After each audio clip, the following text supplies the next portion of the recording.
Finally हाम्रो राजमा खेती चाहिँ पुरै पाकेको छ। यसरी पाकेको छ यो राजमा चाहिँ हैन, मजाले पाकेको छ। यसलाई चाहिँ टिप्ने बेला भएको छ। अब हामी चाहिँ राजमा टिप्न थालेको। बढी पानी परेर हाम्रो प्याजको हालत चाहिँ यस्तो भएको छ।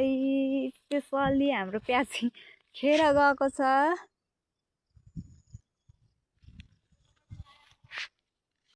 फाइनली हामीले चाहिँ राजमा उखेल्यौँ। यस्तो फलेको रहेछ।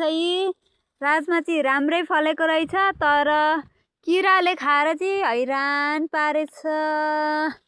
गोटेमा चाहिँ टिप्ने बेला भइसकेछ। हामी चाहिँ टिप्न थालेका। टिप्छौँ हामी। यो सबै हाम्रो राजमा खेती हो। अस्ति नै हामी भिडियो हालेका थियौँ।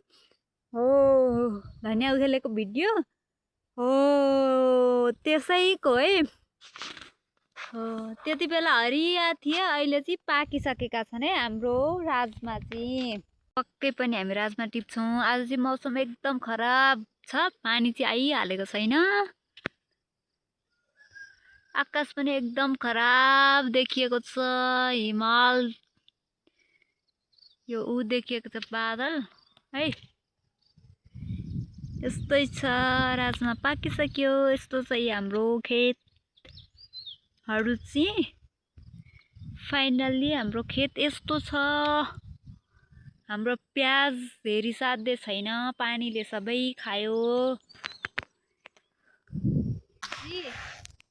घर चाहिँ पारी, हामी चाहिँ यहाँ आएका छौँ। उहाँ पारीबाट यत्रो बाटो हिँड्दै हिँड्दै हिँड्दै हिँड्दै यहाँ आएका छौँ राजमा हेर्न लागेको। खासमा चाहिँ राजमा पाकिसकेको छ। अब हामी राजमा टिप्छौँ। 2-4 दिनपछि हल्का यहाँ हल्का हरियो छ यहाँनेरि चाहिँ। हो यो पाकेपछि हामी फाइनल्ली राजमा हल्का अलिअलि अलिअलि अलिअलि गरेर टिप्छौँ। घाँस काटेर हातमा